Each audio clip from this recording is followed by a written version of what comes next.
Hello बच्चों, welcome to Taksh coaching classes. जैसा कि हम पिछली वीडियो में हमने कुछ एक दो वीडियो से ही स्टार्ट किया था। सिटीजनशिप नाम का चैप्टर स्टार्ट किया था पॉल साइंस में। पॉल साइंस में क्या पढ़ना शुरू किया था? सिटीजनशिप नाम का चैप्टर पढ़ना शुरू किया। ठीक है, तो अब उस सिटीजनशिप चैप्टर में हम लोग कहाँ तक पहुंच चुके थे? हम पहुंच चुके थे सिटीजन एंड नेशन। कहाँ पे पहुंच चुके थे? सिटीजन एंड नेशन में। फिर देखिए यहाँ पे एक चीज बता रहा था, इसको समझिए। याद करिए तो मैंने बताया था T H Marshall. T H Marshall ने बहुत अच्छा रिलेशन बताया था, किसके किसके बीच में बताया था। ये एक ब्रिटिश सोशियोलॉजिस्ट थे। क्या थे ये? एक ब्रिटिश सोशियोलॉजिस्ट थे। और इन्होंने बहुत अच्छा ही डेफिनेशन, मतलब कि बहुत अच्छी बात बता रखी थी कि इनके अनुसार जो क्या कहते हैं कि जो समाज है, जो समाज वर्ग है, यानी कि जो सोसाइटी है,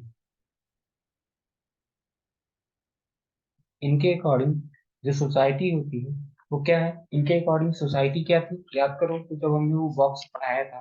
हाँ, जो क्या कहते हैं कि पेज नंबर 87, उस पे, हाँ पेज नंबर 87 पे जो था, इसको जो हमने बताया था, तो इसमें हमने बताया था कि इनके अकॉर्डिंग जो सोसाइटी थी या सोशल क्लास थी, सोशल क्लास, इनके अकॉर्डिंग जो सोशल क्लास है वो क्या था? इनके अकॉर्डिंग सोशल क्लास जो था वो क्या है? System of inequality. इनके अकॉर्डिंग क्या था? सोशल क्लास था। सोशल क्लास कैसे था ये? सिस्टम ऑफ इनइक्वलिटी के कारण यही था। ठीक है, ये क्या था? System of inequality. इक्वलिटी कहाँ से आती है? इनका मानना, इनइक्वलिटी कहाँ से आती है? सोसाइटी से आती है। ठीक है, इन्होंने बताया था ये क्या है? सिस्टम ऑफ इनइक्वलिटी क्या होता है? सोशल क्लास होता है। तो इन्होंने लेकिन ये भी बताया कि जो सिटीजनशिप है वो इक्वलिटी इंश्योर करती है। सिटीजनशिप क्या इंश्योर करती है? इक्वलिटी। सिटीजनशिप क्या करती है? ये इंश्योर करती है इक्वलिटी। इट एंश्योर्स इक्वलिटी, यानी कि इक्वलिटी को इंश्योर करता है सिटीजनशिप। अब कैसे? कैसे? थ्रू, या by countering the divisive effects of class hierarchy. By countering the divisive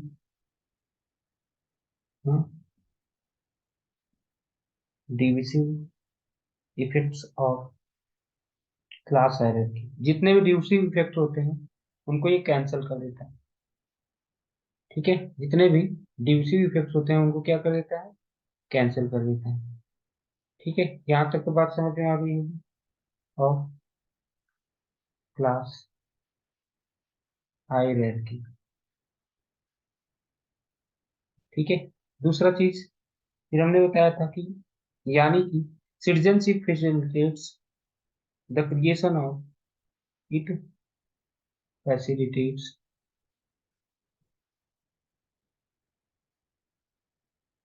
the creation of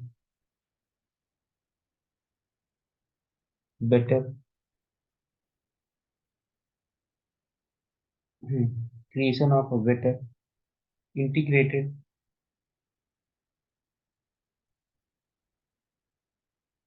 harmonious society. तो एक हार्मोनी भरी सोसाइटी या ज्यादा इंटीग्रेटेड सोसाइटी कौन बनाता है? कौन बनाता है? सिटीजनशिप बनाता है। ठीक है, इन्होंने एक चीज और बताया था, सिटीजनशिप में क्या कहते हैं कि सिटीजनशिप कितने काइंड्स ऑफ राइट से इन्वॉल्व होती है। तो सिटीजनशिप वॉज इन्वॉल्व, या citizenship involves, citizenship involves three kinds of rights. Citizenship में कौन कौन से राइट्स इन्वॉल्व होते हैं? तीन होते हैं। एक था सिविल राइट्स, एक होता है पॉलिटिकल राइट्स,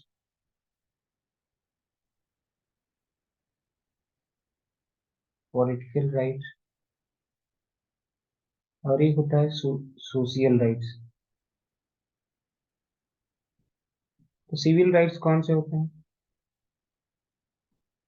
जैसे फ्रीडम ऑफ एक्सप्रेशन वगैरह वगैरह ये हो गए, ठीक है। यानी कि it protects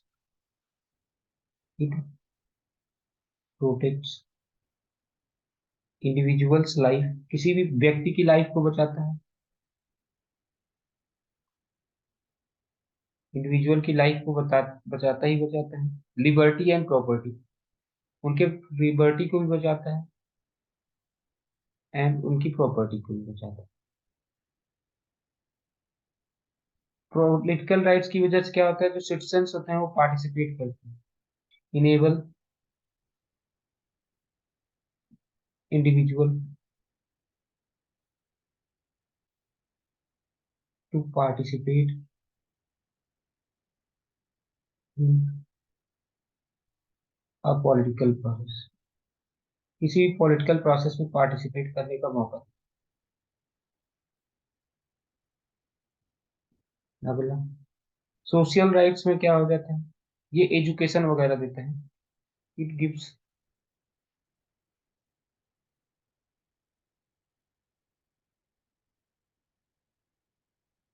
the individual access to education.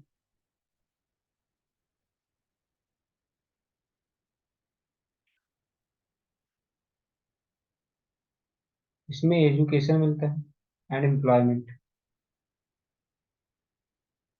तो तीनों राइट्स के अपने अपने इंपॉर्टेंट हैं। तो तीन राइट्स इन्वॉल्व होते हैं, ये सारी बातें हमने क्या कहते हैं कि यहाँ पे पढ़ा, यहाँ पे भी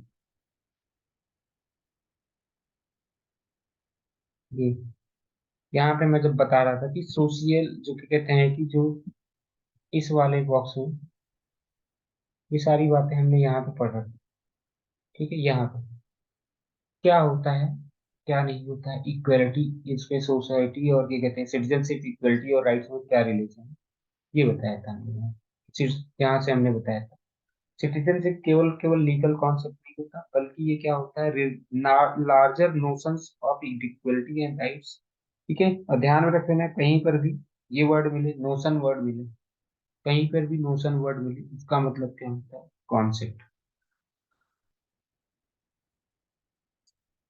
यानी कि केवल और केवल ये लीगल कॉन्सेप्ट नहीं बल्कि इक्वलिटी और राइट्स की ही बात करता है। तो इन्होंने एक डिफाइन बताया था, इनके अकॉर्डिंग इन्होंने एक बुक लिख रखी, इन्होंने बुक रखी है सिटीजनशिप एंड सोशल क्लास। इन्होंने सिटीजनशिप एंड सोशल क्लास एक बुक लिखी हुई है, ठीक है। इस बुक में इन्होंने क्या बताया है कि इन्होंने बताया सिटीजनशिप क्या होता है, एक स्टेटस होता है। हाँ, सिटीजनशिप क्या होता है, एक प्रकार से क्या होता है, एक स्टेटस होता है, ठीक है, जिसने, हाँ, status bestowed on the those who are the full members of community. इन लोगों को ये स्टेटस मिला होता है, इन लोगों को, उन लोगों का स्टेटस दिया गया होता है जो फुल मेंबर्स होते हैं किसी भी कम्युनिटी को, किसी भी कम्युनिटी के फुल मेंबर्स होते हैं तो उनको मिला होता है ये स्टेटस सिटीजनशिप का।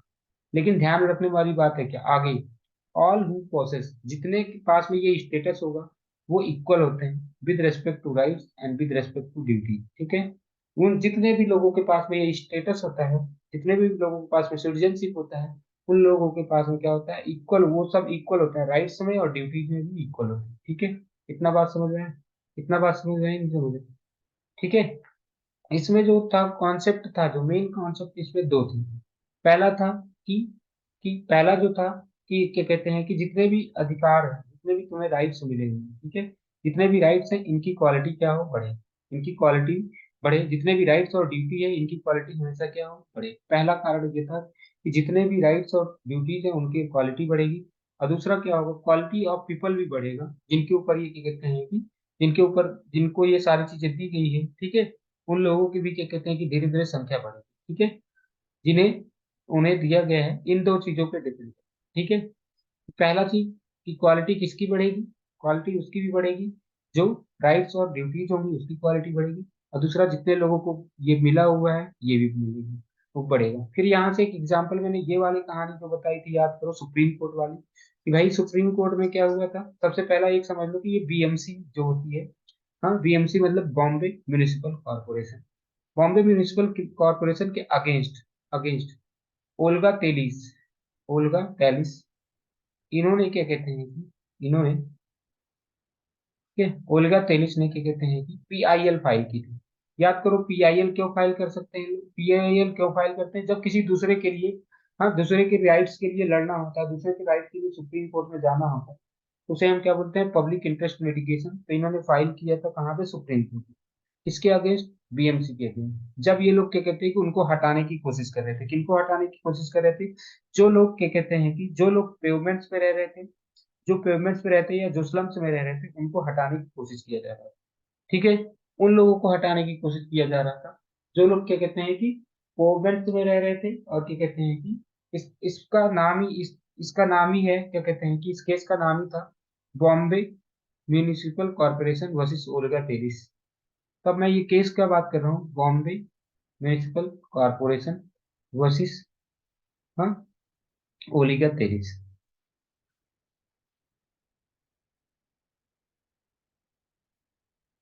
ये अब क्या कहते हैं कि जो लोग पेवमेंट्स, पेवमेंट्स मतलब फुटपाथ, फुटपाथ पे रहने वाले लोगों के लिए और स्लम्स में, मैंने बताया था इनको हटाने की कोशिश कर रही थी कौन, बीएमसी। उनको क्या कर रही थी, इवेक्शन, उनको हटाने की कोशिश कर रही थी, बोलो कि जगह खाली करो। ठीक है, तो जब वो इनसे, बीएमसी के कहते हैं कि जो स्लम में रहने वाले लोग थे, फुटपाथ पे रहने, पेवमेंट्स मतलब फुटपाथ, फुटपाथ पे रहने वाले लोग जो थे, इनको क्या कहते हैं कि इनको हटाने की कोशिश की जा रही, इनको हटाने की कोशिश कर रही थी कौन सी, बीएमसी।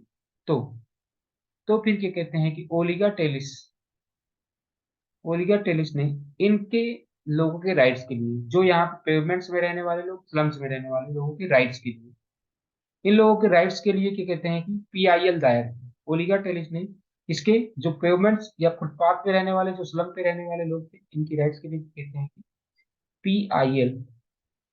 ठीक है, इन्होंने अपने लिए, खुद के लिए नहीं किया था, बल्कि इन लोगों के राइट्स के लिए किया था, इसलिए पब्लिक इंटरेस्ट लिटिगेशन दायर किया कहाँ पे, सुप्रीम कोर्ट में। सुप्रीम कोर्ट ने कहा कि, तो इन्होंने क्या बताया कि ओलिगा तेलिस के कहने का मतलब था, ओलिगा तेलिस के लोगों, इनके कहने का मतलब था कि कि अगर इनके पास में, क्योंकि ये इनका जो जहाँ पे काम करते हैं, ठीक है, प्लेस ऑफ वर्क जो है, प्लेस ऑफ वर्क जो है इनके घर से बहुत दूर है।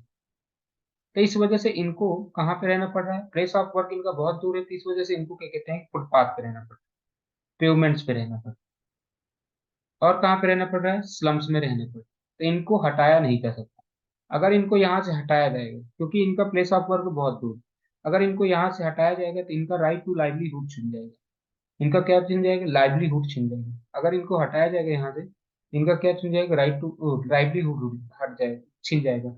जब ये लाइवलीहुड छिन जाएगा, इसका मतलब क्या कहते हैं कि राइट टू लाइवलीहुड इनका चला जाएगा। तो आर्टिकल नंबर 23, आर्टिकल नंबर 21 में क्या कहा, आर्टिकल नंबर 21 में कहा कि कि जब हम बात करते हैं right to life, right to life, तो उसके अंदर ही क्या कहते हैं कि उसके अंदर ही राइट टू लाइवलीहुड है, उसका पार्ट ही, राइट टू लाइवलीहुड उसका पार्ट ही, राइट टू लाइवलीहुड उसका पार्ट है। तो यानी कि क्या कहते हैं कि, यानी कि हमें ये समझ में आ गया, मतलब कि उन्होंने कहा कि अगर आपको इविक्शन कराना है, उनको हटाना है, तो पहले आप उनके लिए प्रॉपर अकोमोडेशन कराओ, उनके लिए प्रॉपर जगह, हाँ ठीक है, राइट टू शेल्टर के अकॉर्डिंग, राइट टू शेल्टर के अकॉर्डिंग उनको पहले आप क्या कहते हैं कि जगह दो, तब उनको वहां से हटाया जा सकता है। तो ये सारी बातें हमने पढ़ी।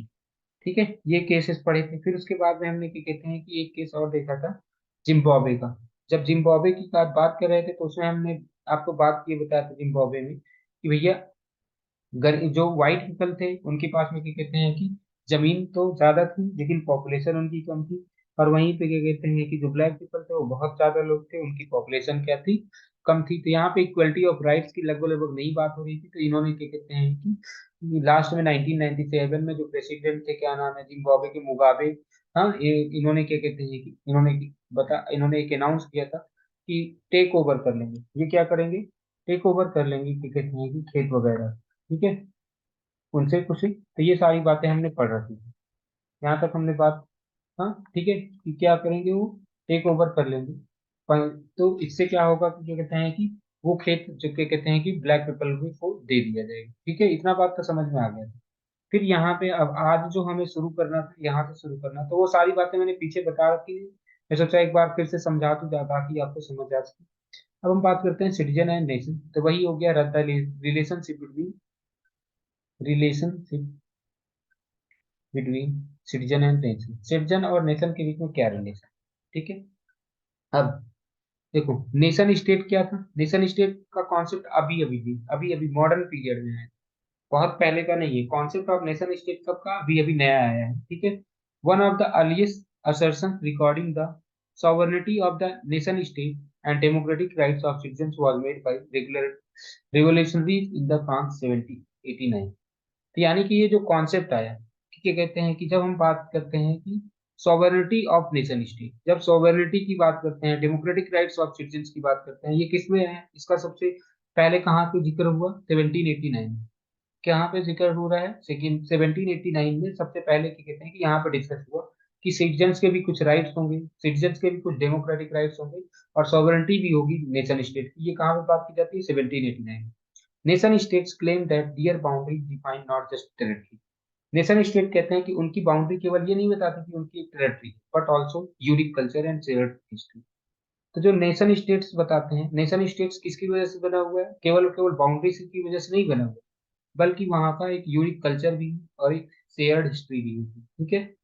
इतना बात समझ में है, नहीं समझ में है कि जो क्या कहते हैं कि नेशन स्टेट ये नहीं कहते कि वो केवल और केवल उनकी सीमाएं केवल और केवल क्या बताती हैं, बाउंड टेरिटरीज को बताती हैं कि उनकी क्या कहते हैं कितनी टेरिटरी है, बल्कि वो एक क्या कहते हैं कि इतिहास को भी बताती हैं, वहां के कल्चर को भी बताती हैं।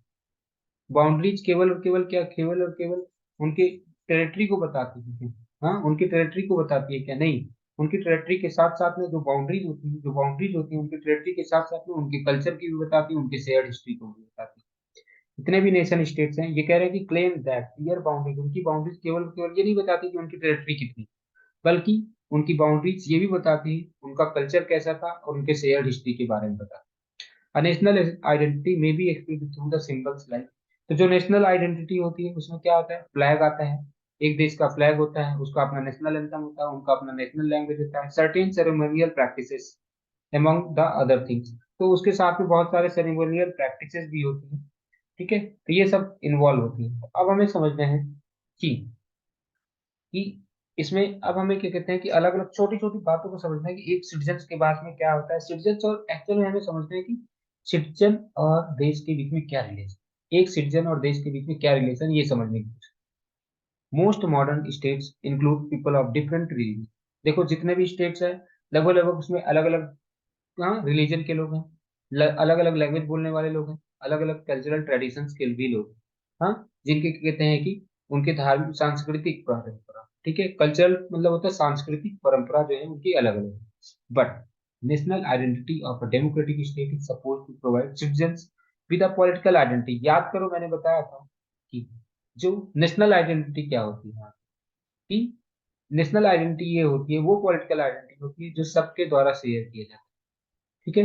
नेशनल आइडेंटिटी क्या होती है ना, किसी भी डेमोक्रेटिक स्टेट की जो नेशनल आइडेंटिटी होती है वो वो वो एक पॉलिटिकल आइडेंटिटी होती है जो शेयर की जाती है सबके द्वारा, सबके द्वारा, ठीक है। जितने भी नेशनल आइडेंटिटी होगी, जो भी नेशनल आइडेंटिटी होती है, जो भी नेशनल आइडेंटिटी होती है वो, ठीक है, ठीक है। अब वहां पे एक ऐसी पॉलिटिकल आइडेंटिटी होती है, नेशनल आइडेंटिटी ऐसी पॉलिटिकल आइडेंटिटी होती है जो सबके द्वारा क्या कहते हैं कि सबके द्वारा शेयर की जाती है, ठीक है, ठीक है।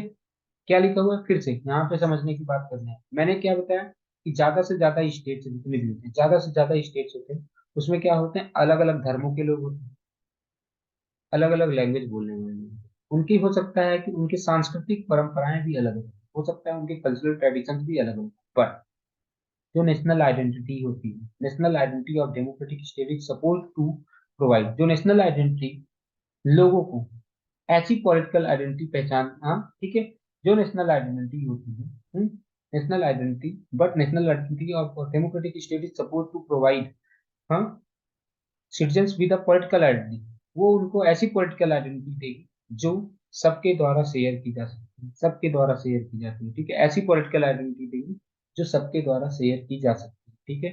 Democratic states usually try to define their identity so that it was it is as inclusive as possible। तो डेमोक्रेटिक राइट्स ऐसी आइडेंटिटी बनाते हैं, ऐसी पहचान बनाने की कोशिश करते हैं जिसमें लगभग लगभग सभी लोगों को इंक्लूड किया जाए। हाँ, वो ऐसी आइडेंटिटी बनाने की कोशिश करते हैं जिसमें जिसमें बहुत सारे लोगों को इंक्लूड किया जा सके, बहुत सारे लोगों को इंक्लूड किया जा सके। मतलब क्या हुआ है इसका, मतलब क्या हुआ कि which allows all citizens to identify themselves as a part of nation। यानी कि एक ऐसी आइडेंटिटी देगा, एक ऐसी आइडेंटिटी देगा जिसमें हर एक सिटीजन को लगे कि वो अपने देश के पार्ट है। हाँ, ठीक है। वो ऐसी आइडेंटिटी, एक ऐसी पॉलिटिकल आइडेंटिटी बनाने की कोशिश करते हैं जिससे हर एक देश के हर एक मेंबर को लगे कि हम क्या हैं, अपने देश के पार्ट हैं। But in practice most countries tend to define their identity in a way which makes it easier for some citizens to identify with state than others। तो देखो क्या होता है, यहाँ पे सबसे बड़ी बात यही है कि ज्यादा से ज्यादा देश यही चाहते हैं, ज्यादा से ज्यादा यही देश चाहते हैं कि वो ऐसे पॉलिटिकल आइडेंटिटी बनाए, ऐसी पॉलिटिकल आइडेंटिटी बनाए जो सबको इंक्लूड करे। ठीक है। कोई भी देश होता है वो ऐसी पॉलिटिकल आइडेंटिटी बनाने की कोशिश करता है जिसकी वजह से, वो ऐसी पॉलिटिकल आइडेंटिटी बनाने की कोशिश करता है जिसकी वजह से कोई भी पर्सन जो हो, कोई भी पर्सन हो जो मतलब उस देश का अगर वो नागरिक हो, उसको लगे कि as a part of nation, as a part of nation, ऐसी पॉलिटिकल आइडेंटिटी बनाने की कोशिश की जाती है। लेकिन ऐसा बनाने के चक्कर में भी, ऐसा बनाना चाहते हैं, बट एक्चुअल में क्या होता है, एक्चुअली में एक्चुअल में ऐसा होता है कि कुछ लोग होंगे जो अपने आप को तो महसूस कर पाते हैं पार्ट ऑफ द नेशन, कुछ लोग होते हैं जो अपने आप को पार्ट ऑफ द नेशन को महसूस तो कर पाते हैं, जबकि कुछ जो होते हैं वो पार्ट ऑफ द नेशन नहीं महसूस कर पाते, पार्ट ऑफ नेशन को नहीं महसूस कर पाते। उनको लगता है कि हम इस पार्ट ही नहीं है नेशन। और कुछ लोगों को लगता है कि हम पार्ट ऑफ नेशन है जब ऐसे पॉलिटिकल आइडेंटिटी प्रोवाइड की है, मतलब हो जाती है। It may also make it easier for state to extend citizenship to some people and not others। और इसकी वजह से ऐसी पॉलिटिकल आइडेंटिटी, इसकी वजह से ही कभी कभी क्या होता है, कुछ लोगों को बड़े आसानी से सिटीजनशिप मिल जाती है और कुछ लोगों को क्या कहते हैं कि सिटीजनशिप नहीं मिल पाती है, कुछ लोगों को सिटीजनशिप नहीं मिल पाती और कुछ लोगों को आसानी से सिटीजनशिप मिल जाती है। ये केस है किसमें, यूनाइटेड स्टेट में, which provides itself of being a country of immigrants. ठीक है। तो ऐसे केसेस कहाँ पे मिल, ये सब आपको केसेस कहाँ पे मिलेंगे, यूएसए वगैरह में मिलेंगे, जहाँ पे क्या कहते हैं बहुत सारे इमिग्रेंट्स होते हैं। इमिग्रेंट्स मतलब बहुत सारे लोग वहां पे आते हैं। अब हम बात करते हैं कि फ्रांस का एक एग्जाम्पल लेते हैं। France for instance is a country which claims to be both secular and inclusive. France जो है एक ऐसी कंट्री है जो अपने आप को सेकुलर भी बताती है और अपने आप को इंक्लूसिव भी बताती है। फ्रांस एक ऐसी कंट्री है जो अपने आप को सेकुलर भी बताती है और साथ साथ में ही अपने आप को क्या बताती है, इंक्लूसिव भी बताती है, कि वो क्या कहते हैं कि सबको इंक्लूड करती है, सबको वो क्या कर देती है, इंक्लूड कर लेती है। ठीक है। इतना बात समझ आया नहीं समझ में? ठीक है। ये अब यानी कि it includes not only the people of European origin, मतलब ये केवल यूरोपियन ओरिजिन के लोगों को ही नहीं एक्सेप्ट करता, बल्कि जो लोग क्या कहते हैं कि उन एरिया से आए हैं, जैसे नॉर्थ अफ्रीका से आए हैं, एशिया से आए हैं, उन लोगों को भी एक्सेप्ट करता है। Culture and language are important features of its national identity. यहाँ के नेशनल आइडेंटिटी में जो सबसे मेन है वो क्या है, कल्चर एंड लैंग्वेज। यहाँ के नेशनल आइडेंटिटी में सबसे मेन चीज क्या है, नेशनल, हाँ, आइडेंटिटी में जो सबसे मेन चीज है वो कल्चर और लैंग्वेज है। ठीक है।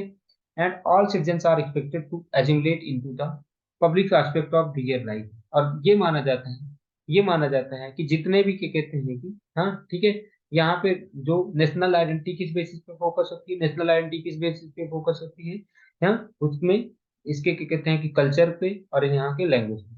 ठीक है। और सभी नागरिकों से या सभी सिटीजन से ये अपेक्षा की जाती है कि वे अपने जीवन के जितने भी क्या कहते हैं कि, हाँ, जितने भी अपने जीवन के हिस्से में, अपने जीवन के हिस्से में या जो क्या कहते हैं पब्लिक लाइफ में, वो अपने पब्लिक एस्पेक्ट ऑफ वे अपने पब्लिक एस्पेक्ट लाइफ में इसको देखो, फिर से मैं बता रहा हूँ कि नेशनल आइडेंटिटी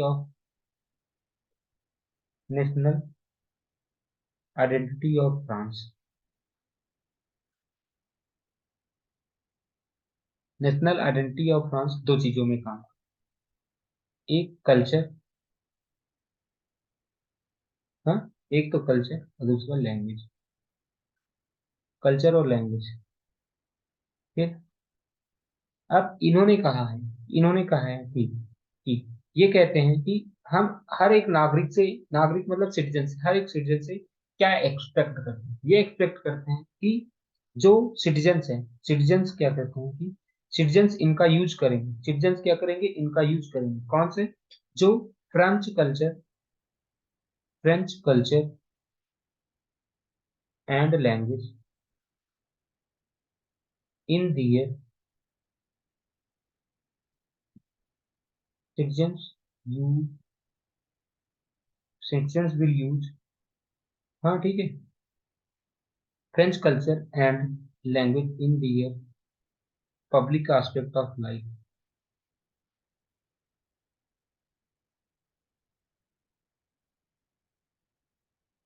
ठीक है, यहाँ पे देखो मैं फिर से बता रहा हूँ समझना, कि फ्रांस देखो, फ्रांस का एक एग्जांपल ये कि फ्रांस अपने आप को बताता है कि हम एक ऐसे देश हैं जो सेकुलर के साथ साथ में इंक्लूसिव है, हम सबको इंक्लूड कर लेते हैं, सबको अपने अंदर क्या कहते हैं कि समावेशित कर लेते हैं, सबको इकट्ठा। It includes not only the people from European origin, यहाँ पे केवल यूरोपियन ओरिजिन के ही लोग नहीं हैं, बल्कि और भी जगह से, जैसे अफ्रीका से लोग आए हुए लोग, जो नॉर्थ अफ्रीका से आए हुए लोग हैं या एशिया से आए हुए लोग हैं। यहाँ के जो क्या कहते हैं कि यहाँ के जो नेशनल आइडेंटिटी के जो मेन फीचर्स हैं वो क्या है, culture and language, culture and language जो है मेन फीचर्स है नेशनल आइडेंटिटी। और यहाँ पे all citizens are expected to assimilate into it, हाँ, in the public aspect of real life. तो उन्होंने ये एक्सपेक्ट करते हैं, सारे सिटीजन से ये एक्सपेक्ट करते हैं कि वो लोग इस यहाँ के कल्चर को, यहाँ के लैंग्वेज को क्या कहते हैं कि अपने पब्लिक एस्पेक्ट, अपने पब्लिक लाइफ के जो भी जीवन में, पब्लिक एस्पेक्ट ऑफ लाइफ में, जो भी मतलब कि सार्वजनिक स्थान पे जब वो घूम रहे होंगे तो उनसे ये उम्मीद की जाती है कि सब लोग यहाँ के कल्चर और लैंग्वेज को मानेंगे। They may however retain their personal values and practices in their private life. जब वो अकेले हों अपने प्राइवेट लाइफ में, वो पर्सनल बिलीफ्स को माने, अपने प्रैक्टिसेस को माने, कोई दिक्कत नहीं, पर्सनल बिलीफ और प्रैक्टिसेस को अपना करें, अपने रिलीजन को माने जो उनको मानना हो। बट जब बात आती है पर्सनल लाइफ, जब बात आती है पब्लिक एस्पेक्ट ऑफ लाइफ में, तब उनसे उम्मीद की जाती है कि वो कल्चर और लैंग्वेज को क्या करेंगे, मानेंगे। ठीक है, दिस में seem like a reasonable policy, but it is not always simple. क्या ये इतना ज्यादा, अब देखो लेकिन हमें यही नहीं पता चल पाता कि पब्लिक लाइफ क्या है और प्राइवेट लाइफ, पब्लिक लाइफ क्या है, प्राइवेट लाइफ क्या है, इसलिए थोड़ा सा यहाँ पे समस्या हो जाती है। हाँ, कि पब्लिक लाइफ क्या है, प्राइवेट लाइफ क्या है, ये प्रॉब्लम हो जाती है, यही नहीं समझ में आता। तो इसलिए क्या कहते हैं कि, लेकिन यहाँ पे इन्होंने बोल रखा है कि कल्चर और लैंग्वेज को आपको पब्लिक लाइफ में फॉलो करना ही होगा, अपने पर्सनल बिलीफ को आपको अपने प्राइवेट लाइफ में मानना होगा। ठीक है, इतना बात समझ में। Religious belief is suppose to belong to the private sphere of the citizen. याद करो, जो रिलीजियस बिलीफ होते हैं वो किसके पार्ट होते हैं, प्राइवेट स्फीयर, मतलब कि वो प्राइवेट पार्ट होते हैं, कहते हैं कि यानी कि रिलीजियस बिलीफ जो होते हैं, इसका मतलब क्या होता है कि लोग अपने ये, उसमें क्या कहते हैं कि ये प्राइवेट स्पेयर्स होते हैं, यानी कि कहते हैं कि सिटीजन की प्राइवेट लाइफ की बात होती है, सिटीजन की प्राइवेट लाइफ की क्या कहते हैं कि, ठीक है, पार्ट होता है, क्या नाम है, रिलीजियस बिलीफ होता है। But sometimes religious symbols and practices, कभी कभी क्या होता है कि रिलीजियस सिंबल्स, रिलीजियस प्रैक्टिसेस किधर एंटर हो जाते हैं, कहीं ना कहीं उनके पब्लिक लाइफ में इंटर हो जाते हैं। ठीक है, जैसा कि जबकि रिलीजियस बिलीफ किसके पार्ट होते हैं, प्राइवेट स्फेयर के पार्ट। ठीक है, देखो हमने पढ़ा है था कि जो डिमांड करते हैं सिख स्कूल इन, हाँ, you may have heard that about the demand of Sikh school boys in France. France में जो सिख स्कूल बॉयज होते हैं वो डिमांड करते हैं कि वो टर्बन पहनने के लिए जिद करते हैं या टर्बन पहनने की मांग करते हैं। मुस्लिम गर्ल्स क्या पहनने की मांग करते हैं, हेड स्कार्फ, जिसको क्या कहते हैं कि, हाँ, हेड स्कार्फ पहनने की डिमांड करती हैं। ठीक है, हाँ, हाँ, मुस्लिम गर्ल्स जो होती हैं वो हेड स्कार्फ या जिसको हिजाब कहते हैं, हिजाब पहनने के लिए क्या कहते हैं कि डिमांड करती है स्कूल यूनिफॉर्म के साथ साथ में। और वहीं पे सिख बच्चे जो होते हैं, जबकि जबकि हाँ, जबकि ये अलाउ नहीं किया गया, ये अलाउ नहीं किया गया, क्यों नहीं अलाउ किया गया, इस बेसिस पे नहीं अलाउ किया गया क्योंकि रिलीजियस सिंबल्स को हम पब्लिक स्फेयर में नहीं लाया जा सकता। ठीक है, रिलीजियस सिंबल को पब्लिक स्फेयर में नहीं इंक्लूड किया जा सकता। फ्रांस कहता है कि जो रिलीजियस सिंबल्स होंगे उनको हम पब्लिक, हाँ, स्फेयर में नहीं ला सकते। ठीक है, दो whose religion did not demand, अच्छा, जिनका कोई डिमांड ऐसा नहीं होता, वो बड़े आसानी से ये कहते हैं कि वो अपने आप को इसमें इंक्लूड कर सकते हैं। तो याद करो, मैंने अभी बताया भी था, आपको ये बताया था कि कुछ ऐसे पार्ट होंगे जो अपने आप को बड़े आसानी से उसका सिटीजन या उनके पॉलिसीज को मानने के लिए हाँ कर देते हैं, जबकि कुछ ऐसे भी लोग होते हैं जो वहाँ की उस देश की पॉलिसी को मानने के लिए नहीं राजी हो पाते, अपने आप को उसमें नहीं देख पाते। ठीक है, यही तो अभी बताया था, यहाँ पे देखो, यही तो बताया था, कुछ ऐसे पार्ट होते हैं जैसे इसमें समझ लो कि जिनके जिनके पास में, जैसे ये वाले जो टर्बन वाला प्रॉब्लम नहीं था, जिनके पास हेड स्कार्फ का नहीं प्रॉब्लम था, वो अपने आप को कहेंगे कि हम बड़े आसानी से वो अपने आप को पार्ट ऑफ नेशन समझेंगे, वो अपने आप को part of nation, part of France समझेंगे। लेकिन जैसे हेड स्कार्फ का जिसके पास में मामला है, जिसके पास में टर्बन का मामला है, वो लोग अपने आप को इसमें नहीं इंक्लूड करा पा रहे हैं। तो यानी कि समझ आए नहीं समझ आए। तो कभी कभी क्या होता है, जो नेशनल आइडेंटिटी हो, नेशनल आइडेंटिटी कभी कभी ऐसी होती है जो कुछ लोगों को तो अपने अपने आप को इंक्लूड करने में सहायता करती है, लेकिन कुछ लोग ऐसे होते हैं जो अलग ही रह पाते हैं। ठीक है, इतना बात तो समझ में आ ही गया होगा, इतना बात तो समझ आ गया होगा। अब आगे, the criteria for granting citizenship. देखो, अगर मान लो कि जो क्राइटेरिया होता है सिटीजनशिप को, सिटीजनशिप देने के क्राइटेरिया अलग अलग जगह पे अलग अलग होता है, अलग अलग कंट्री में अलग अलग होता है। ठीक है, in countries such as Israel, Germany, factors like religion, ethnic origin may be given priority when granting citizenship. तो जब क्या कहते हैं कि जब बात की जाती है जर्मनी में, और जब बात की जाती है क्या कहते हैं कि इजराइल में, इजराइल और जर्मनी में क्या देखा जाता है कि इसका एथनिक ओरिजिन क्या है, इसका रिलीजन क्या है, इस बेसिस पे इनको प्रायोरिटी में रखा जाता है। सिटीजनशिप देने के लिए इस चीज को प्रायोरिटी में रखा जाता है कि इसका रिलीजन क्या है, इसकी एथनिक ओरिजिन क्या है। ठीक है, ठीक है। हाँ, ये प्रायोरिटी रखा जाता है। In Germany there is, in Germany there has been a president demand, हाँ ठीक है, हाँ persistent demand, sorry, persistent demand from Turkish workers who were at one time encouraged to come। जो तुर्किश वर्कर थे, इनको कहा गया कि आप जर्मनी में आओ, आप जर्मनी में आओ, आपके जो चिल्ड्रन पैदा होंगे उनको क्या कहते हैं कि उनको जर्मन सिटीजनशिप दी जाएगी।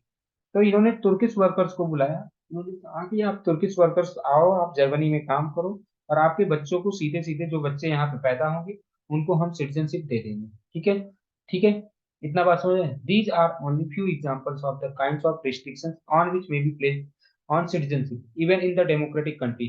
तो यहाँ पे क्या कहते हैं कि डेमोक्रेटिक कंट्रीज में भी कहीं ना कहीं, कहीं ना कहीं ऐसे हो रहा है। ठीक है, इसका मतलब क्या हो रहा है कि इतना आपको बात समझ में आ रहा है।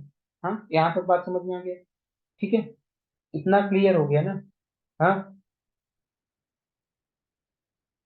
हाँ। अब आगे हम बात करते हैं इंडिया।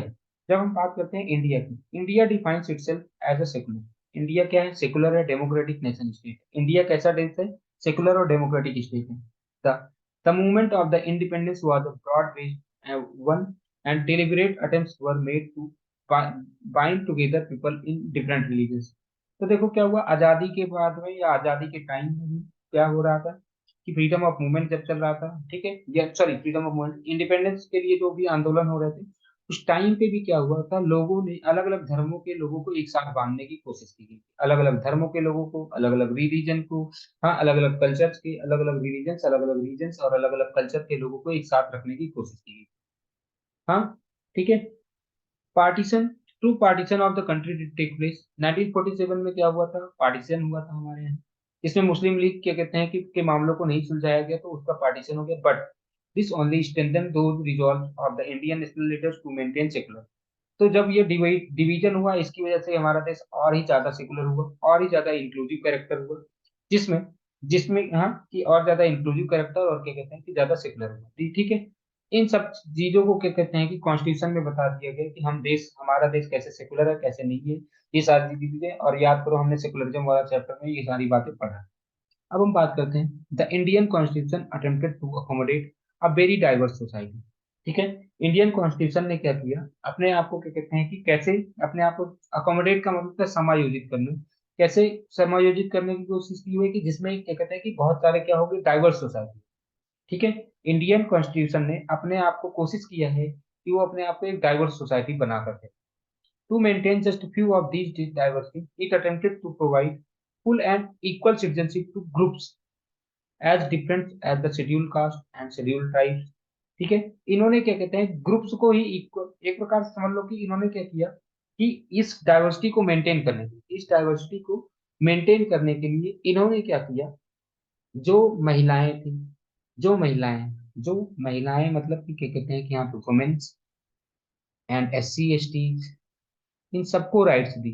SCs को, STs को, इन सबको राइट दी, वुमेन को, SCs को। इनके साथ में पहले इक्वल राइट्स नहीं था, इनको फुल एंड इक्वल मेंबरशिप इनको नहीं माना जाता था। इन्होंने क्या किया, फुल एंड इक्वल सिटीजन उन ग्रुप्स को दिया। हाँ, हाँ, फुल उन ग्रुप्स को दिया, to groups as different as schedule caste and schedule tribe and many women who have not previously enjoyed equal rights. उन ग्रुप्स के मेंबर्स को इक्वल राइट्स दिए, ताकि डाइवर्सिटी को मेंटेन रखने के लिए इस सब को क्या कहते हैं कि राइट्स मिलेंगे, कैसे? फुल एंड इक्वल सिटीजनशिप सबको मिलेगा, ठीक है। Many women had not previously enjoyed the equal rights. Some of remote communities in the Andaman and Nicobar Islands who had little contact with modern civilization. बहुत सारे क्या कहते हैं, बहुत सारे ऐसे भी कम्युनिटीज हैं जो अंडमान एंड निकोबार आइलैंड में हैं, जो जिनका अभी तक कांटेक्ट नहीं है, जो जिनका जो क्या कहते हैं मेन मेन इंडिया के साथ में कोई कांटेक्ट नहीं है, उनको भी इन्होंने पहचान दी है, ठीक है, उनको भी इन्होंने पहचान दी है, ठीक है। तो वही हो गए जो ट्राइबल ग्रुप्स हो गए, उनको भी इन्होंने पहचान की, उनको भी फुल एंड इक्वल सिटीजनशिप देने की कोशिश की। It also attempted to find a place for different language, और इन्होंने ऐसे प्लेस बनाने की कोशिश की है जहाँ पे लोग अलग अलग लैंग्वेज बोलने वाले लोग हों, अलग अलग धर्मों वाले लोग हों, और जो अलग अलग प्रैक्टिस करने वाले लोग हों, इन सबको क्या कहते हैं कि हम एक डिफरेंट पार्ट्स ऑफ कंट्री में पाने की कोशिश करते हैं। यानी कि हमारे कॉन्स्टिट्यूशन ने क्या किया, हमारे कॉन्स्टिट्यूशन ने, देखो, हमारे कॉन्स्टिट्यूशन ने ये कोशिश की कि यहाँ की हम क्या कहते हैं डाइवर्सिटी को बना करके रखें। डाइवर्सिटी को बनाने के लिए इन्होंने इक्वल राइट्स दिए, किसको? शेड्यूल कास्ट के मेंबर्स को, शेड्यूल ट्राइब के मेंबर को, इवन वुमेन को, जिनको पहले इक्वल राइट्स नहीं मिल रहे थे, जिनको पहले इक्वल राइट नहीं मिल रहे थे, इन सबको इक्वल राइट्स दिए। और साथ में उन कम्युनिटीज को, जैसे रिमोट रिमोट कम्युनिटीज, जैसे अंडमान एंड निकोबार आइलैंड है, ठीक है, जिनका आज हमारे मॉडर्न सिविलाइजेशन के साथ में कोई रिलेशन नहीं है, उनको भी इन्होंने पहचान देने की कोशिश की है। हाँ, ट्राइबल ग्रुप्स को, जो मॉडर्न सोसाइटी की तरह से रहते हैं, उनको भी क्या कहते हैं कि पहचान देने की कोशिश की है। और साथ में ही इन्होंने it attempted to find a place, मतलब अलग अलग लैंग्वेज बोलने वाले को, अलग अलग रिलीजन्स वाले लोगों को, अलग अलग क्या कहते हैं कि ये तरीके से रहने वाले लोगों को भी क्या कहते हैं कि इन्होंने सबको एक साथ में रखने की कोशिश की है, सबको मतलब कि ये सबको एक साथ में रखने की कोशिश की है। It had to provide equal rights to all without at the same time forcing people to give up their personal belief. तो इन्होंने सबको इक्वल राइट्स की देने की कोशिश की है। इन्होंने मतलब कॉन्स्टिट्यूशन ने क्या कहते हैं कि हमारे कॉन्स्टिट्यूशन में सबको इक्वल राइट्स देने की कोशिश की है। और ध्यान में ये भी ध्यान में रखा गया है कि राइट्स तो हम देंगे, इक्वल राइट देंगे, लेकिन लेकिन वो लोग अपना क्या कहते हैं कि पर्सनल बिलीफ ना छोड़ें, ठीक है, वो अपना पर्सनल लैंग्वेज ना छोड़े, वो अपने कल्चरल प्रैक्टिसेस को ना छोड़े, वो अपने सांस्कृतिक, हाँ ठीक है, ठीक है, जो है प्रैक्टिसेस का मतलब होता है रिवाज, ठीक है, ना तो वो अपने सांस्कृतिक रिवाज को छोड़े, ना तो वो अपने पर्सनल बिलीफ को छोड़े, ना तो अपने लैंग्वेज को छोड़े, तब भी उनको इक्वल राइट्स देने की कोशिश की जाती है। सिटीजनशिप के टाइम में यही होता है कि हम हर पर्सन को, हमारा देश जो होता है, हमारे देश में, जो हम अपने इंडिया की बात करें, तो हमारा देश हम हर पर्सन को कहता है कि भैया आपको मैं सिटीजनशिप दूंगा, आपको कोई दिक्कत नहीं है, लेकिन बिना फोर्स किए हुए कि आपको अपनी पर्सनल बिलीफ छोड़नी पड़ेगी, आपको अपना लैंग्वेज छोड़ना पड़ेगा, आपको अपना कल्चरल प्रैक्टिस छोड़ने पड़ेगा। ऐसा कुछ इंडिया ऐसा कुछ नहीं करता। और उन्होंने कहा है कि ये सबको हम तभी तो क्या कहते हैं कि उन्होंने महिलाओं के लिए भी काम किया, SC ST के लिए हम किया है, और क्या कहते हैं कि इंडिविजुअल ट्राइबल ग्रुप्स को भी। It was therefore unique experiment which was undertaken through the constitution. हमारे कॉन्स्टिट्यूशन में ऐसा ही है। रिपब्लिक डे परेड में ये सारी चीज झलक आपको दिखाई देती है, ये जो मेंटेन करने की कोशिश की जाती है। तो यहाँ पे आप जब रिपब्लिक परेड, अभी 26 जनवरी आने वाली भी है, ठीक है, तो रिपब्लिक परेड में आप देख सकते हो कि अलग अलग धर्मों के लोग, अलग अलग रिलीजन के लोग, अलग अलग रीजन्स के लोग, अलग अलग कल्चर्स के लोग क्या कहते हैं कि वहां पे अपना परेड करते हैं, और अपने आप का अपना कल्चर शो करते हैं। और हम मेंटेन दिखाते हैं कि हम कितना मेंटेन करके रखते हैं अपने देश की डाइवर्सिटी को मेंटेन करके, आपको वहां पे दिख जाएगा, ठीक है। The provisions about citizenship in the constitution can be found. अब ये जो आ गया कॉन्स्टिट्यूशन में सिटीजनशिप के बारे में कहाँ मेंशन, कॉन्स्टिट्यूशन में सिटीजनशिप के बारे में कहाँ पे मेंशन, सिटीजनशिप को कॉन्स्टिट्यूशन में कहाँ पे मेंशन है? तो in constitution, citizenship in constitution, तो याद करो। तो मैंने जब पहले भी बता रखा है बहुत बार कि सिटीजनशिप जो कॉन्स्टिट्यूशन में है वो पार्ट नंबर 2 में। याद करो, मैंने बता रखा है कि कॉन्स्टिट्यूशन में 25 पार्ट है, कॉन्स्टिट्यूशन में टोटल पार्ट्स कितने हैं? 25 है। लेकिन पार्ट नंबर टू में क्या मेंशन है? पार्ट नंबर टू में क्या मेंशन है कि कहते हैं कि सिटीजनशिप, सिटीजनशिप कहाँ पे? पार्ट नंबर टू में। पार्ट नंबर टू में आर्टिकल कहाँ से कहाँ पे? आर्टिकल नंबर 5 से लेकर के 11, आर्टिकल नंबर 5 से लेकर के 11 तक, ठीक है, आर्टिकल नंबर 5 से लेकर के 11 तक है यहाँ पे, ठीक है। तो वही यहाँ पे लिखा हुआ है, the provisions about the citizenship in the constitution can be found in part 2 and in subsequent laws passed by the parliament. और एक लॉ है, और कहाँ पे पाया जाता है, और इसके अलावा कहाँ पाया जाता है सिटीजन, एक लॉ बनाया गया, कुछ लॉ बनाए गए हैं सिटीजनशिप को लेकर के, वहां पर भी आपको मिलेगा। ठीक है, सब्सिक्वेंटेड लॉज पॉसिबल। ठीक है, जो प्रोविजंस आपको सिटीजनशिप के मिलेंगे, प्रोविजंस आपको सिटीजनशिप के कहाँ कहाँ पे मिलेंगे, प्रोविजंस आपको एक तो कॉन्स्टिट्यूशन में मिलेगा और एक लॉज में मिलेगा। ठीक है, laws passed by parliament. Provisions आपको कहाँ कहाँ पे मिलेंगे, एक तो कॉन्स्टिट्यूशन में मिलता है, और दूसरा क्या कहते हैं कि लॉ, जितने भी लॉ पास किए गए हैं पास्ड बाई पार्लियामेंट, उसमें भी मिलता है।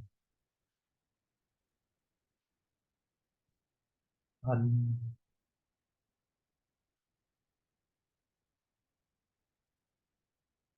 ठीक है, यहाँ तक बात समझ में आ गया होगा। अगला आते हैं कि the constitution adopted an essentially democratic and inclusive notion. ठीक है, तो हमारा जो कॉन्स्टिट्यूशन है उसने डेमोक्रेटिक और इंक्लूसिव नोशन को अटेम्प्ट किया है। इसको हमारा कॉन्स्टिट्यूशन जो है वो साथ में क्या कहते हैं कि डेमोक्रेटिक और इंक्लूसिव है, डेमोक्रेटिक और इंक्लूसिव कॉन्सेप्ट है। ठीक है, सिटीजनशिप के उस डेमोक्रेटिक और इंक्लूसिव इंक्लूड मतलब सबको इंक्लूड करने की कोशिश करते हैं। सिटीजनशिप कैसे इंडिया में सिटीजनशिप कैसे एक्वायर कर सकता है कोई भी पर्सन इंडिया में सिटीजनशिप एक्वायर करने के तरीके।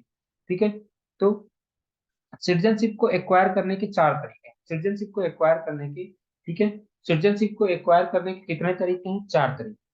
इंडिया में सिटीजनशिप को एक्वायर करने के कितने तरीके, चार तरीके हैं। ठीक है, ठीक है, इतना बात समझ में आया? इंडिया में अगर आपको क्या कहते हैं कि सिटीजनशिप चाहिए, तो आपके पास में कितने तरीके होने, मतलब कितने तरीके हैं, चार तरीके।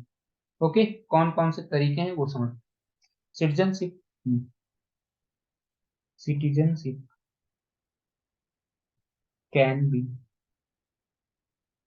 एक्वायर्ड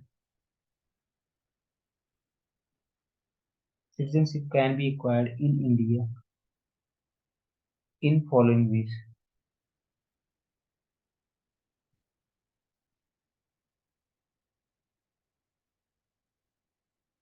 ठीक है, सबसे पहला, दूसरा, तीसरा, चौथा। बाई बर्थ,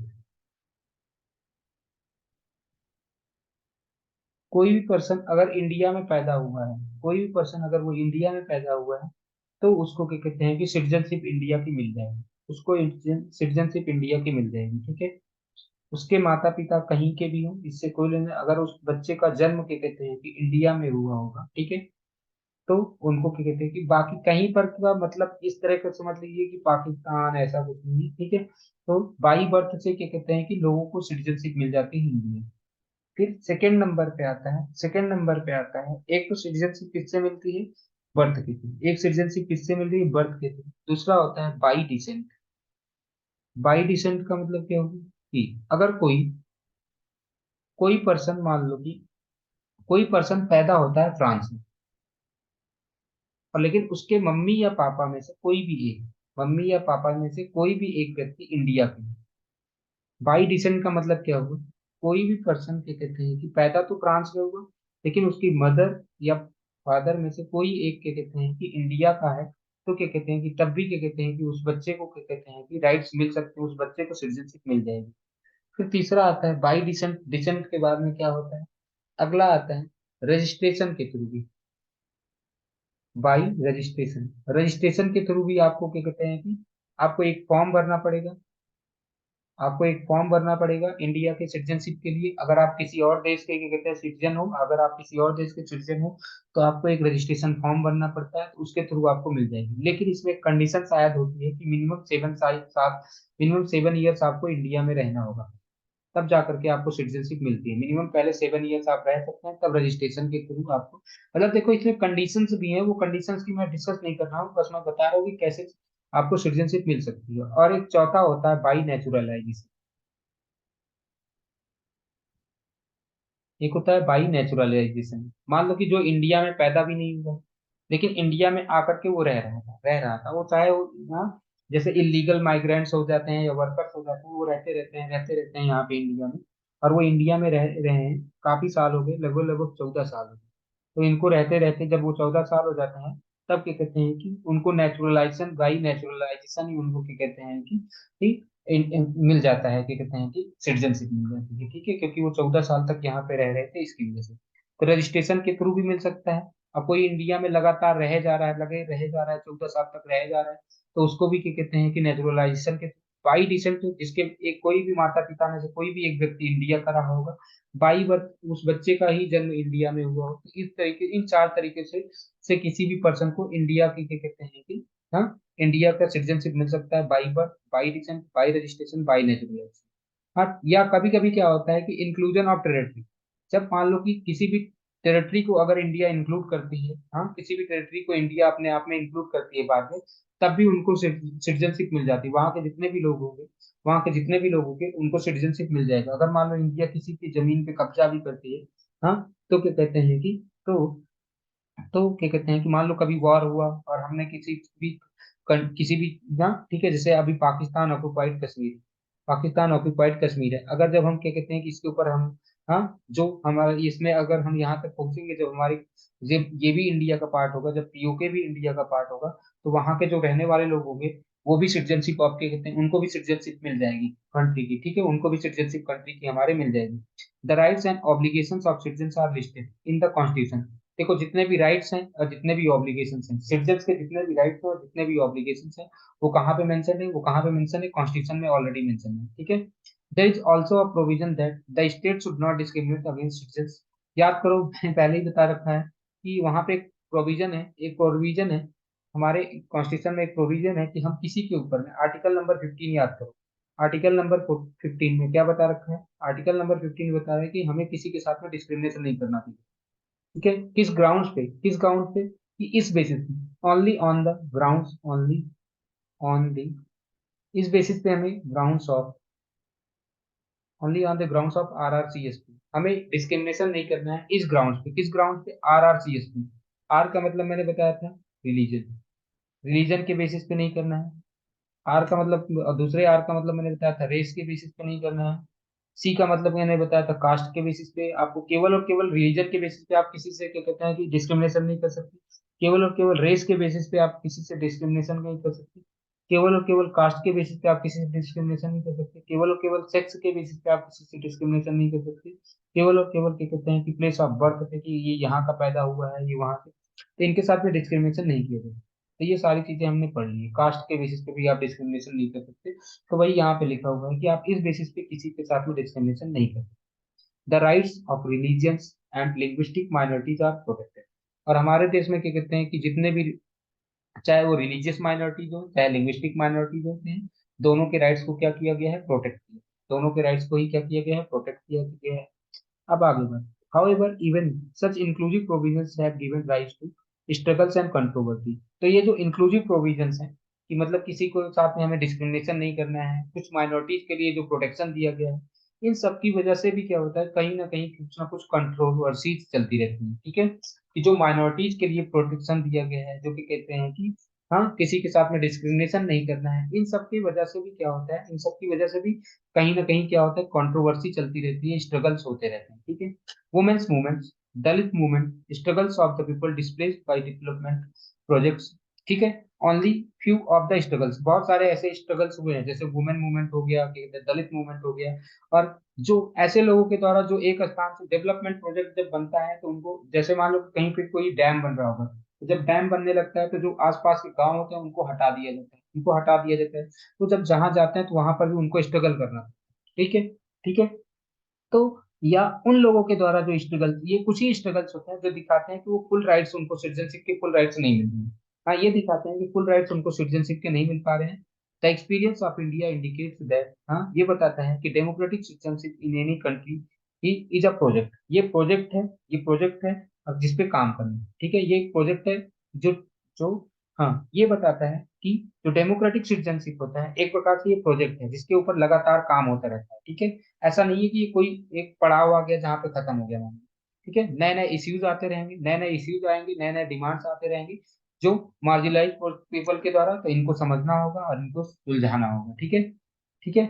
उनके डिमांड्स को क्या करना पड़ेगा, उनके डिमांड्स को मानना पड़ेगा, उनके डिमांड की बातचीत के थ्रू सॉल्व करना, उनके डिमांड्स को क्या कहते हैं कि बातचीत के थ्रू क्या करना पड़ेगा, सॉल्व करना होगा, ठीक है, ठीक है।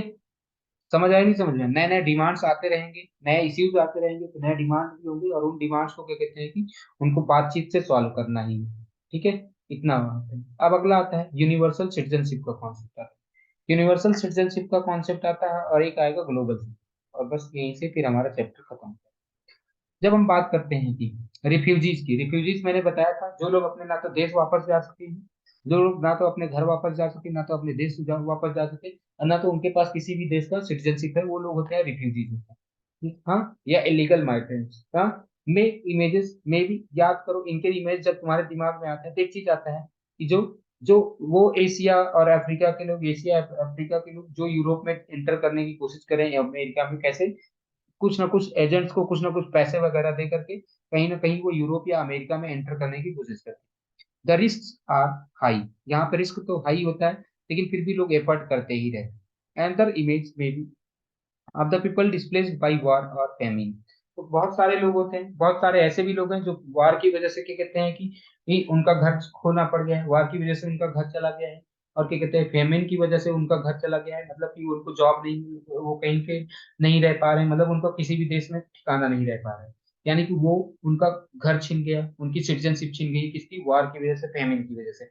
सच इमेजेस आर ऑफन, तो ये टेलीविजन में आपको दिखाई देते रहते हैं। Refugees in Darfur reason, Sudan में एक दारफुर रीजन है। दारफुर रीजन कहाँ पे आपको मिलेगा, सूडान में मिलेगा। जहाँ पे दारफुर में कहते हैं कि यहाँ पे ऐसे जो, और पैलेस्टीनियंस, याद करो मैंने इसराइल के पास बता रखा है, पैलेस्टीनियन लोग हैं।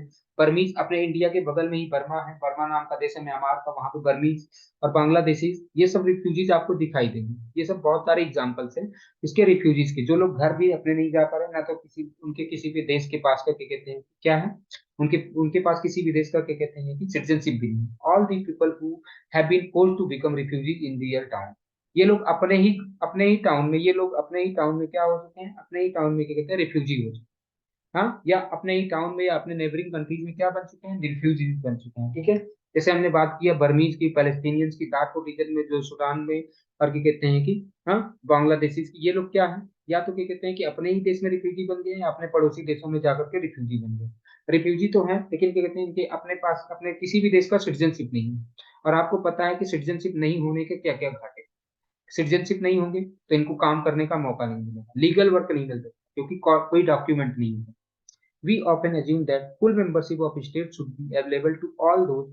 तो कभी कभी हमें लगता है कि जो लोग रह रहे हैं, जो लोग काम कर रहे हैं किसी भी कंट्री में, उन सबको इक्वल सिटीजनशिप मिलनी चाहिए, उन सबको फुल मेंबरशिप मिलनी चाहिए, उन सबको इक्वल सिटीजनशिप मिलनी चाहिए। बट ऑल्दो मेनी स्टेट में support the idea of universal citizenship, बहुत सारे लोग होंगे कि जो इस आइडिया को, कि सबको, चाहे कोई भी पर्सन होगा, हम सबको क्या कहते हैं कि सिटीजनशिप देंगे। बट क्या होता है कि इस, जो ये क्या कहते हैं, but each of them also fixes criteria for the grant to citizenship. लेकिन सब लोग सिटीजनशिप देने का कुछ ना कुछ क्राइटेरिया फिक्स रखते हैं कि हम ये चीजें होंगी तब हम सिटीजनशिप दे सकते हैं। This would generally written into the constitution. और वो क्राइटेरिया आपको कॉन्स्टिट्यूशन में मिलेगा या लॉ में मिलेगा, जैसा कि हमने अपने देश में बताया था कि कॉन्स्टिट्यूशन में हमारे ये 4-5 क्राइटेरिया हैं जिनकी वजह से क्या कहते हैं कि लोगों को सिटीजनशिप मिल सकती है। ठीक है, states use power to keep unwanted visitors out, और इन लॉ को, और इन क्या कहते हैं क्राइटेरिया को यूज करते रहते हैं लोग। हाँ, इन लॉ को, जो अभी लॉ बताया, जो सिटीजन, जो क्या कहते हैं कॉन्स्टिट्यूशन में प्रोविजन होते हैं, इन सब का यूज करते रहते हैं। कौन लोग यूज करते रहते हैं, हैं, जो क्या कहते हैं कि स्टेट्स होते हैं, वो यूज करते हैं अपने पावर के रूप में कि लोगों को क्या कहते हैं कि लोगों को सिटीजनशिप देना है, किसको नहीं देना है, ये डिसाइड करते हैं। ठीक है, इतना बात समझ में आएगी, समझ में आए, ठीक है, इतना तो समझ में आ गया होगा। However in spite of restriction, मतलब रिस्ट्रिक्शंस, इतने रोक टोक के बाद भी, बिल्डिंग ऑफ वॉल्स, वॉल भी बना दी गई, फेंसेस भी बना दी गई, फिर भी काफी लोग क्या कहते हैं कि, काफी लोग क्या कहते हैं कि देश में इंटर कर ही जाते हैं, कैसे भी करके कहीं ना कहीं दूसरे देश से दूसरे देश में लोग इंटर कर जाते हैं, कैसे भी करके, भले ही वॉल्स हैं, भले ही सारी पीपल में भी डिस्प्लेस्ड बाई वॉर्स। कभी कभी क्या होता है कि लोग, जब लड़ाई वड़ाई होती है तो उनकी वजह से एक स्थान से दूसरे स्थान पे चले जाते हैं। परसिक्यूशन, जब किसी को प्रताड़ित किया जाता रहता है, उनके ऊपर अत्याचार किया जाता रहता है, तब भी लोगों को एक दूसरे स्थान से हट जाते हैं। कभी कभी फेमिन आ जाने की वजह से भी लोगों को एक स्थान से दूसरे स्थान पे जाना पड़ता है। अब मान लो कि उनको कोई भी देश एक्सेप्ट करने को राजी है, और ना तो वो अपने घर वापस पहुंच पा रहे, तो इसका मतलब क्या होता है, वो स्टेटलेस पीपल बन जाते हैं या रिफ्यूजी बन जाते हैं। यानी कि अब उनके पास में ना तो कोई घर है ना, ठीक है, they may be forced to live in camps. फिर वो क्या होते हैं कि कैंप्स में रहते हैं, या तो कैंप में रहेंगे, या तो इलीगल माइग्रेंट की तरह रहेंगे। तो जब वो कैंप में रहेंगे या इलीगल माइग्रेंट की तरह रहेंगे, तो फिर क्या होगा, they can not live in work, वो काम नहीं कर सकते। ना तो वो अपने बच्चों को पढ़ा लिखा सकते, मतलब अपने बच्चों को स्कूल भी नहीं भेज सकते। यानी कि आपसे जब पूछा जाएगा कि सिटीजनशिप नहीं होने के क्या क्या फायदे, मतलब सिटीजनशिप ना होने के क्या क्या नुकसान है, क्या क्या नुकसान है, सिटीजनशिप ना होने से क्या क्या नुकसान है। पहला चीज है कि वो लोग लीगल वर्क नहीं कर सकते। पहला चीज है क्या, वो लीगल वर्क नहीं कर सकते, वो अपने बच्चों को पढ़ा नहीं सकते, वो अपने बच्चों को पढ़ा नहीं सकते, और वो प्रॉपर्टी एक्वायर नहीं कर सकते। ये तीन नुकसान तो ऐसे ही होते हैं। The problem is so great that UN has appointed 3 दिसंबर 1949 को, 3 दिसंबर 1949 को क्या किया, एक यूएन ने क्या किया, UN United Nations of high commissioner of refugees बना दिया। ठीक है, यूएन ने हाई कमिश्नर ऑफ रिफ्यूजीज बना दिया, जिससे क्या होगा कि वो रिफ्यूजीज को हेल्प करेंगे। ठीक है, रिफ्यूजीज का हेल्प करने के लिए उन्होंने क्या कहते हैं और इवन एक 1951 में जेनेवा कन्वेंशन भी आया, जेनेवा कन्वेंशन जिसे रिफ्यूजी कन्वेंशन भी बोलते हैं। ठीक है, जेनेवा कन्वेंशन लाया किसको, रिफ्यूजीज को हेल्प करने के लिए जेनेवा कन्वेंशन हुआ। ठीक है, जेनेवा कन्वेंशन हुआ, जेनेवा कन्वेंशन 1951 में हुआ था। और ध्यान रखने वाली बात ये की कन्वेंशन, इसी जेनेवा कन्वेंशन को रिफ्यूजी कन्वेंशन भी बोला गया है। जेनेवा कन्वेंशन कन्वेंशन को ही रिफ्यूजी कन्वेंशन भी बोला गया है। ठीक है, इतना बात तो आपको समझ में आ चुका है। ठीक है, किसके हेल्प करने के लिए, रिफ्यूजीज को हेल्प करने के लिए। तो यहाँ तक समझ में लोग यूनिवर्सल सिटीजनशिप की डिमांड करते हैं कि सबको यूनिवर्सल सिटीजनशिप दिया जा सके। ठीक है, और ताकि लोगों की मतलब की सहायता किया जा सके। इतना बात तो समझ में आ गया, अब आगे यहाँ तक तो क्लियर हो चुका है, यहाँ तक समझ में आ चुका होगा कि क्या मैं बता रहा था। अब हम बात करते हैं decisions regarding how many people can be absorbed as citizens in country poses a difficult humanitarian and political problems for the many states। तो देखो क्या होता है कि लोग मान लो कि लोगों को एक्सेप्ट करना भी शुरू करते हैं, लोगों को एक्सेप्ट करना शुरू करते हैं, लेकिन कितने लोगों को एब्जॉर्ब करेंगे, कितने लोगों को सिटीजनशिप देंगे। कभी कभी क्या होता है कि हाँ, कभी कभी क्या होता है कि बहुत जो लोगों को जब क्या कहते हैं कि many countries have policy to accepting those fleeing from persecution और war.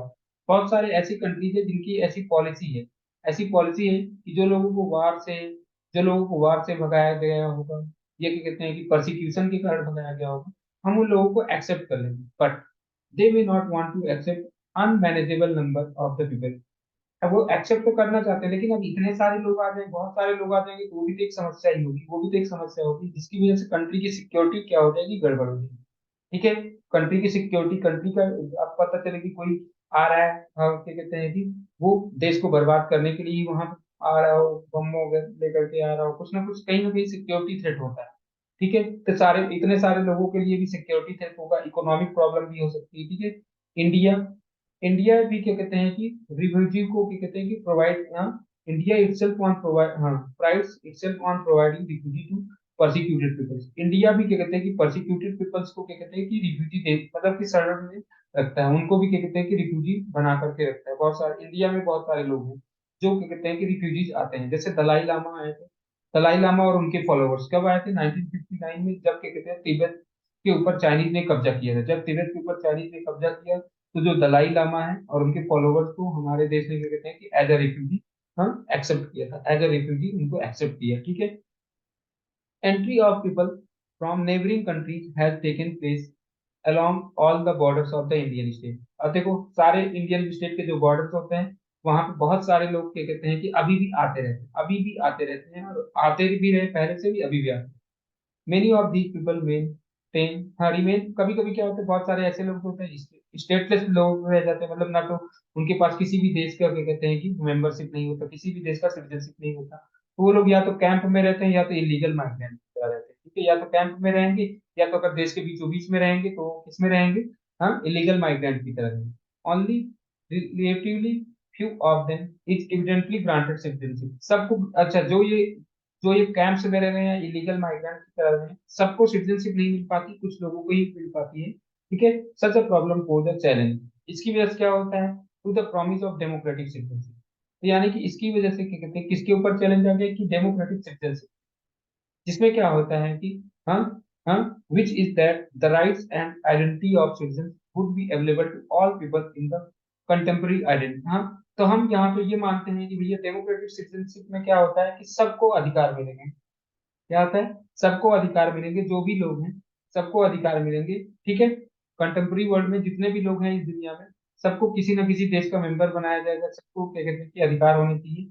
Although many people can not achieve citizenship of a state और there too is no alternative identity exist for them. तो देखो क्या होता है कि बहुत सारे लोग ऐसे भी होते हैं जो तो किसी अपने मनपसंद देश का तो क्या कहते हैं आइडेंटिटी भी नहीं पा पाते, और ना तो किसी और ही देश का आइडेंटिटी पा पाते, मतलब कि ना तो पहली बात तो जैसे मान लो कोई एक एग्जांपल मैं बताना चाहता हूँ कि मान लो कोई एक पर्सन है, वो चाहता है कि फ्रांस की आइडेंटिटी उसको मिल जाए। तो एक तो ना तो उसको फ्रांस की आइडेंटिटी मिल पा रही, ना तो उसको फ्रांस की आइडेंटिटी मिल पा रही है, और बाकी भी किसी देश की आइडेंटिटी नहीं मिल पा रही है। इसका मतलब क्या हुआ, ये पर्सन जो हुआ वो स्टेटलेस हो गया, मतलब उसके किसी भी देश का मेंबर नहीं है, वो किसी भी देश का मेंबर नहीं है। तो ये भी समस्या होती है, ये भी समस्या क्या कहते हैं कि है, जो सिटीजनशिप को लेकर के आज बहुत सारे हैं, ठीक है। The problem of stateless people is an important on confronting world today। तो ये बहुत ज्यादा बड़ी प्रॉब्लम है। Borders of the states are still being redefined by war. तो देखो क्या होता है कि आज भी बॉर्डर्स को लेकर के, मतलब हर एक स्टेट मतलब कंट्री के बॉर्डर पे लड़ाई होती रहती है, जैसे इंडिया चाइना, इंडिया पाकिस्तान, और क्या कहते हैं कि जैसे मतलब हर जगह पे, ऐसा नहीं इंडिया चाइना इंडिया पाकिस्तान भी लड़ाई है। जहां पर भी बॉर्डर इश्यूज है, जैसे यूक्रेन है रसिया वार होता है बॉर्डर इश्यूज, तो जहां पे बॉर्डर इश्यूज होते हैं फिर क्या होता है, हर बार बॉर्डर को रीडिफाइन किया जाता है, कैसे द्वारा, वार के द्वारा। वार के थ्रू क्या होता है कि बॉर्डर को या पॉलिटिकल डिस्प्यूट्स को जो भी है इसको डिसाइड किया जाता है। एंड जो लोग वहां पे रहते हैं, वहां पे रहते हैं उनके ऊपर बहुत ज्यादा बुरा प्रभाव पड़ता है। जो लोग वहां पे रहते हैं दे में लूज दियर होम्स। जो बाउंड्रीज के पास के जो लोग होते हैं, बाउंड्रीज के जो पास के जो लोग होते हैं, उनको अपना घर छोड़ना पड़ता है, उनकी अपनी पॉलिटिकल आइडेंटिटी छोड़नी पड़ती है। कभी वो इंडिया के मेंबर रहे होंगे, हाँ, फिर वो चाइना के मेंबर्स हो जाते हैं, फिर ये मतलब उनकी अपनी पॉलिटिकल आइडेंटिटी छोड़नी पड़ती है। तो ये सारी चीजें हैं, कभी कभी तो उनको फोर्स किया जाता है कि वहां से जाने के लिए, कभी जब लड़ाई होती रहती है तो वहां से लोगों को फोर्स होना पड़ता है, उनको जाने के लिए फोर्स किया जाता है, ठीक है। Can citizenship provide a solution to problems of all such people. तो क्या ये जो यूनिवर्सल सिटीजनशिप है, क्या ये यूनिवर्सल सिटीजनशिप है, क्या इन सब लोगों के प्रॉब्लम को मतलब सॉल्व कर सकती है? If not, what kind of alternative identity can be provide. यानी कि अगर इनको सिटीजनशिप नहीं दिया जा सकता, इनको किसी भी देश का सिटीजनशिप नहीं दिया जा सकता, तो फिर क्या तरीका है, फिर क्या तरीका है? कह रहे हैं कि do we need to try and evolve a more genuinely universal identity than national symbol. मतलब ये बोला गया कि अगर इन लोगों के प्रॉब्लम को सॉल्व करना है तो क्या हमें यूनिवर्सल सिटीजनशिप से सॉल्व करना चाहिए, मतलब क्योंकि हम किसी को नेशनल सिटीजनशिप नहीं दे सकते, तो यूनिवर्सल सिटीजनशिप के थ्रू जहाँ पे क्या होंगे कि दो से ज्यादा देश आपस में आकर के उनकी प्रॉब्लम को सॉल्व करेंगे। जहाँ पे दो से ज्यादा देश आपस में, यूनिवर्सल सिटीजनशिप में क्या होता है, दो से ज्यादा देश आपस में आकर के उनके मामले को, उनके प्रॉब्लम को सॉल्व करेंगे। यहाँ पे ये बात की जाती है, ठीक है। यहाँ पे ये बात की जाती है कि उनके प्रॉब्लम को कौन लोग सॉल्व करेंगे, बहुत सारे लोग आकर के सॉल्व करेंगे। इतनी बात समझ में आ गई होगी, ठीक है। इतनी बात समझ में कि उनके प्रॉब्लम्स को, जो लोग ये बाउंड्रीज के पास में रहने वाले हैं, जिनको वार के कारण एक स्थान से दूसरे स्थान पे जाना पड़ा, उनको अपनी आइडेंटिटी छोड़नी पड़ी, तो इसकी वजह से भी तो इन लोगों के लिए यूनिवर्सल आइडेंटिटी क्या सही होगी? तो हाँ, मतलब कि इनके लिए यूनिवर्सल आइडेंटिटी अगर मिल जाती है तो इनके प्रॉब्लम को सॉल्व किया जा सकता है, ठीक है। अच्छा, प्रॉब्लम को सॉल्व किया जाता है, एटलीस्ट इनको बेसिक नीड तो मिल जाएगी, ठीक है, एटलीस्ट इनको बेसिक नीड तो मिल जाएगी, ठीक है। सजेशंस फॉर द नोशन मतलब कॉन्सेप्ट ऑफ हम ग्लोबल सिटीजनशिप और समटाइम्स पुट फॉरवर्ड। तो बहुत सारे लोग ग्लोबल सिटीजनशिप का कॉन्सेप्ट रखते हैं कि अगर क्या कहते हैं कि अगर हमें ऐसी प्रॉब्लम को सॉल्व करना है तो ग्लोबल सिटीजनशिप चाहिए। तो देखो ग्लोबल सिटीजनशिप लाने के लिए लोग सपोर्ट क्यों करते हैं, ग्लोबल सिटीजनशिप को लोग सपोर्ट क्यों करते हैं कि मतलब कि अब नेशनल सिटीजनशिप से ऊपर भी एक चीज आती है कि सब लोग दुनिया के मेंबर हैं, ठीक है। तो इसमें देखो क्या होता है, 2004 में सुनामी आई थी इंडिया में, हाँ, इंडिया के साथ साथ में साउथ एशिया, पूरे साउथ एशिया में सुनामी आई थी। तो बहुत सारे लोगों ने सिंपथी प्रोवाइड, ठीक है। बहुत सारे लोगों ने इन लोगों को जो विक्टिम्स थे सुनामी के, उनको सिंपथी और उनको हेल्प प्रोवाइड किया, उनको सिंपथी और हेल्प प्रोवाइड किया, ठीक है। International network link terrorist today, हाँ, और तो साथ में ही United Nations is working with different states. United Nations जैसा कि अभी मैंने बताया था अलग अलग स्टेट्स के साथ में काम करती है, और उनको क्या कहते हैं कि बर्ड फ्लू या बाकी वजह जितने भी ह्यूमन वायरल पैंडेमिक जैसे कोरोना वगैरह था, इन सब से बचाने की कोशिश की। किसने बचाने की कोशिश की? यूएन ने। और यहाँ पे देखो हमने बताया कि जब लोगों के ऊपर प्रॉब्लम आ रही है, जब लोगों के ऊपर प्रॉब्लम आ रही है, तो लोग क्या कर रहे हैं, एक दूसरे की सहायता के लिए उमड़ रहे हैं, एक दूसरे की सहायता कर रहे हैं। तो कहीं ना कहीं ये नेशनल सिटीजनशिप के ऊपर है, हाँ, कि आज अगर कहीं पर भी बाढ़ आ जाती है तो चाहे वो कहीं का भी पर्सन हो, इंडिया का हो, पाकिस्तान का हो, क्या कहते हैं कि अमेरिका का हो, अगर कहीं पर भी बाढ़ आ जाती है वो सब लोग सहायता करने के लिए दौड़ जाते हैं। इसका मतलब क्या हुआ, वो अब लोग क्या कहते हैं कि अपने देश से ऊपर उठ रहे हैं, अब उनको लग रहा है कि we are the we are the members of the, क्या कहते हैं, वर्ल्ड, तो हम वर्ल्ड के मेंबर हैं, इस वजह से हम एक दूसरे की सहायता कर सकते हैं। ठीक है, हम एक दूसरे से मेंबर्स हैं, तो इस वजह से एक दूसरे की सहायता कर सकते हैं और बड़े आसानी से, क्या कहते हैं कि, तो ग्लोबल सिटीजनशिप को कहीं ना कहीं लोग मानने के लिए तैयार हैं। इतना बात तो समझ में आ गई। देखो, we live today in an interconnected world. आज हम लोग क्या है, इंटरकनेक्टेड वर्ल्ड। वर्ल्ड कैसे कनेक्ट हो चुका है, इंटरनेट के थ्रू। पहले कहीं पे कोई घटना होती थी वो हमें नहीं पता चलता। न्यू मीन्स ऑफ कम्युनिकेशन जैसे internet, television and cell phone have brought a major change in the way in which we understand the world। आज हम एक बहुत सारे मेजर चेंजेस ला दिए हैं, जिसके थ्रू हम अपने वर्ल्ड को समझते हैं, जिसके थ्रू हम क्या कहते हैं कि अपने देश को समझ सकते हैं या अपने विश्व को समझ सकते हैं। ठीक है। हाँ, in the past might have taken months. देखो, कब कोई भी न्यूज तेजी पे भी होती थी, पहले हो सकता है कि लग हो जाता था। हाँ, एक एक महीने लग जाते थे, एक एक महीने, दो दो महीने लग जाते थे पहुंचने में, न्यूज पहुंचने में। बट आज कुछ भी होता है कहीं पर भी, आज कहीं पर भी कुछ भी थोड़ा सा होता है तो तुरंत हमारे पास पहुंच जाता है। यानी कि कहीं ना कहीं से हम दुनिया से बहुत अच्छे से कनेक्टेड हो चुके हैं, दुनिया के हर कोने से अब हम लोग क्या हो चुके हैं, कनेक्टेड हो चुके हैं। ठीक है। We can watch disasters and what are television screen. देखो, हम क्या कहते हैं, कहीं पर भी वार हो रहा होता है, कहीं पर डिजास्टर, कोई भी मतलब कि भूकंप वगैरह आया, अर्थक्वेक आया, हाँ ठीक है, सुनामी आई, जो भी है, वो उसको हम क्या कहते हैं कि तुरंत टीवी पे देख सकते हैं। और क्या हो रहा होगा, इसकी वजह से क्या होता है, इसकी वजह से सिंपैथी गेन करने में, मतलब कि सिंपैथी डेवलप होती है लोगों में। अगर कहीं पे सुनामी आई है, कहीं पर भी सुनामी आई है, तो लोगों को उनके प्रति सिंपैथी आती है, वो लोग अपना क्या कहते हैं कि हेल्प करने के लिए लोग राजी हो जाते हैं, क्योंकि तुरंत ही न्यूज फैलती है, जिससे लोगों को बहुत ज्यादा दया वगैरह आती है और वो लोग एक दूसरे की सहायता करने के लिए दौड़ जाते हैं, वो चाहे कहीं के भी हो, किसी भी देश के हो। ठीक है। तो जो सपोर्टर्स होते हैं ग्लोबल सिटीजनशिप के, वो क्या कहते हैं, देखो, ग्लोबल सिटीजनशिप के जो सपोर्टर्स हैं, मतलब कि वो कह रहे हैं कि although the world community and global society does not yet exist, कि मतलब भले ही अभी कोई ग्लोबल कम्युनिटी नहीं है, कोई ग्लोबल सोसाइटी नहीं है, फिर भी people are ready to feel linked. लोगों को, लोग एक दूसरे से लिंक्ड मानते हैं, लोग इतने एक दूसरे को लिंक्ड मान रहे हैं। भले ही क्या कहते हैं कि चाहे वो बाउंड्री के इस पार हो, या मतलब कि नेशनल बाउंड्रीज के आर पार के लोग भी आपस में एक दूसरे को जुड़े हुए मान रहे हैं। They would say that the outpouring the help from. ये कैसे सपोर्ट कर रहे हैं, कि देखो, जब सुनामी हुई थी तब भी लोगों ने, क्या कहते हैं कि, बहुत तेजी से लोगों ने हेल्प किया था। ठीक है, बहुत सारे लोगों ने हेल्प किया था। तो ठीक है, तो इससे पता चलता है कि एक प्रकार से कहीं ना कहीं ये ग्लोबल सोसाइटी सपोर्ट कर रहे हैं। किसको सपोर्ट कर रहे हैं, ग्लोबल सोसाइटी को। तो ये केवल और केवल नेशनल आइडेंटिटी पे फोकस नहीं कर रहे हैं लोग, लोग इस बात पे भी फोकस कर रहे हैं कि दुनिया में आपस में एक दूसरे से लोग जुड़े हुए हैं। ठीक है। दे feel that we should try to strengthen this feeling and work towards a concept of global citizenship। तो इससे क्या कहते हैं कि जो ग्लोबल सिटीजनशिप के जो सपोर्टर्स हैं, वो कह सकते हैं इन सब चीजों को देख करके कि हम ये सब, जैसे they feel that we should try to strengthen, हमें क्या करना चाहिए, स्ट्रेंथन करना चाहिए किसको, आइडिया ऑफ ग्लोबल सिटीजनशिप के आइडिया को और ज्यादा मजबूत करना चाहिए। क्यों?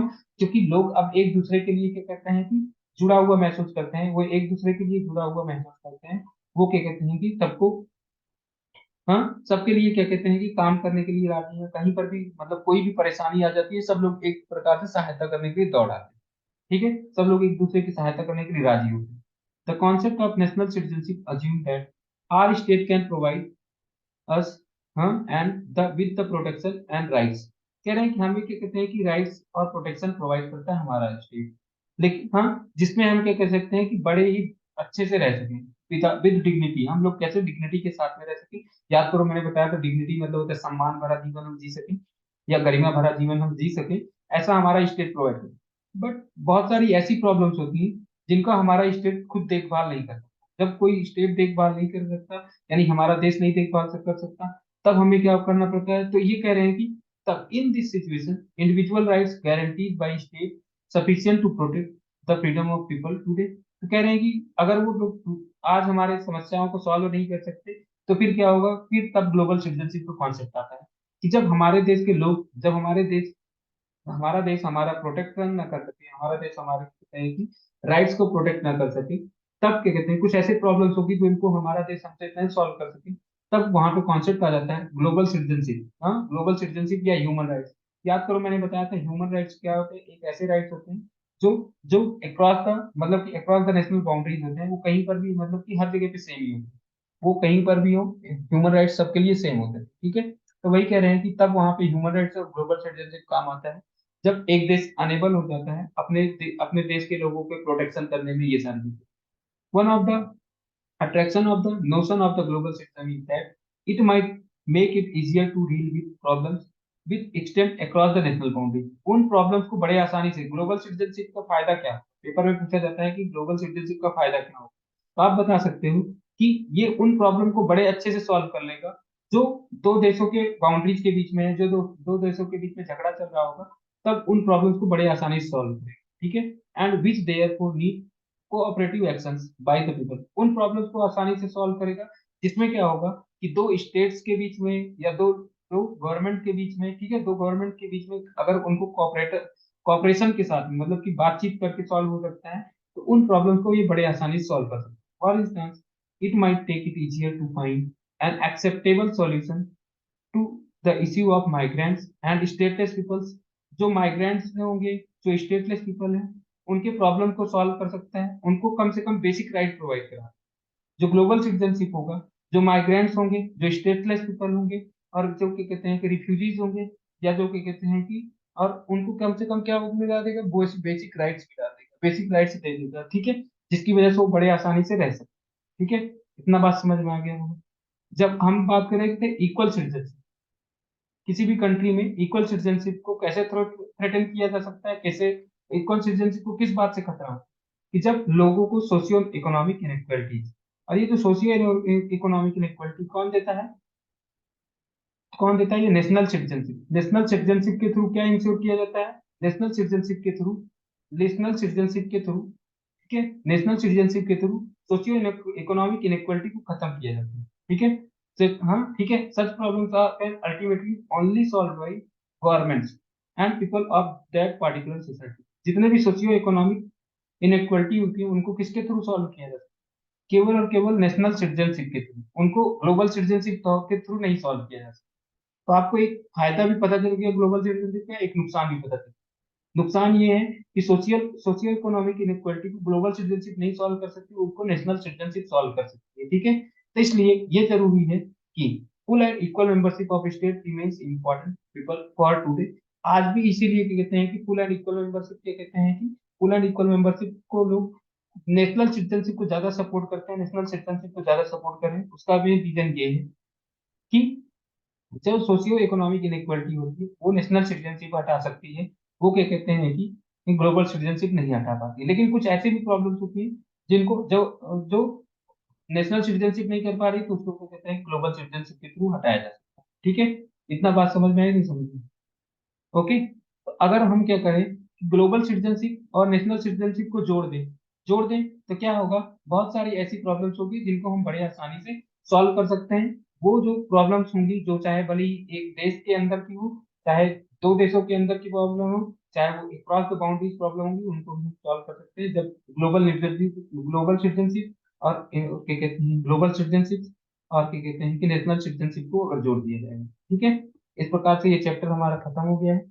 जहां पर भी नहीं समझ में आया होगा, प्लीज क्या कहते हैं कमेंट करके पूछ लीजिएगा। ठीक है, उम्मीद करता हूँ, और यहाँ तक बढ़िया से आपका ये चैप्टर भी समाप्त है।